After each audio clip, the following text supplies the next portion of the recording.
The science of fake growth, decoding the overnight vegetable scam.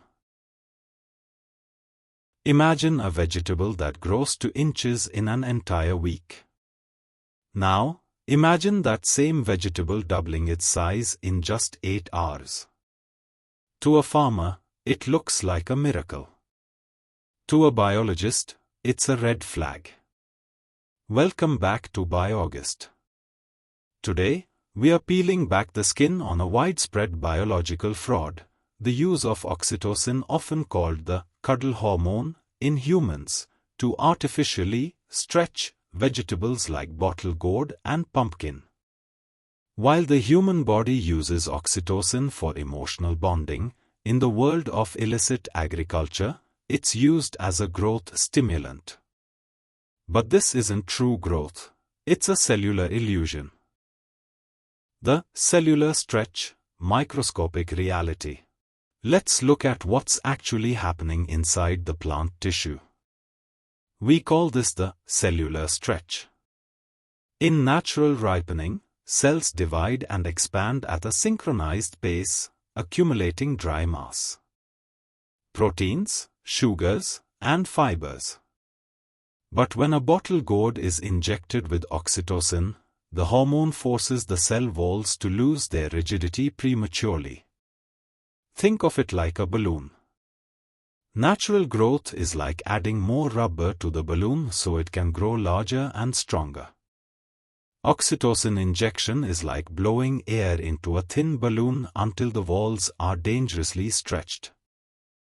Nutrient voids, with the cost of speed. This leads us to the most empty part of the fraud, nutrient voids. Because the vegetable is forced to expand faster than its metabolic rate can support, it cannot pull enough minerals like potassium, calcium, or vitamins from the soil in time. When you cut into an injected pumpkin, you'll often find large, spongy gaps or hollow textures. These are literal voids where nutrition should be. You aren't paying for vitamins, you are paying for a chemical puff-up. Myth versus reality, the water injection. Now, let's clear up a common myth.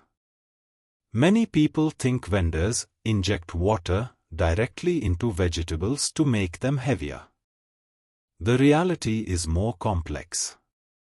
Oxytocin doesn't add water, it changes the cell's osmotic potential. By artificially stretching the cell walls, the hormone creates a pressure deficit that sucks water from the plant's own stem and leaves into the fruit. It's not water injection. It's induced cellular edema. The vegetable is essentially bloated. This is why these vegetables often feel rubbery rather than crunchy and spoil significantly faster once harvested. The BioAugust checklist, what to look for. So, how do you spot the fraud at your local Mandi? Here are 3 morphological markers for our 3 target vegetables. Bottle gourd, Lauki. Look for a pinprick mark near the stalk. Injected Lauki often has a pale, sickly green color and lacks the fine, velvety hair found on fresh, young gourds. Pumpkin. If the skin is unusually soft or can be easily pierced with a fingernail despite its massive size, it's likely been tampered with. Cucumber. Look for uniform thickness. Naturally grown cucumbers usually taper. If it's perfectly cylindrical and feels squishy in the middle, it's a red flag. Science isn't just in the lab, it's on your dinner plate. Stay curious, stay observant, and let's keep BioAugust growing naturally.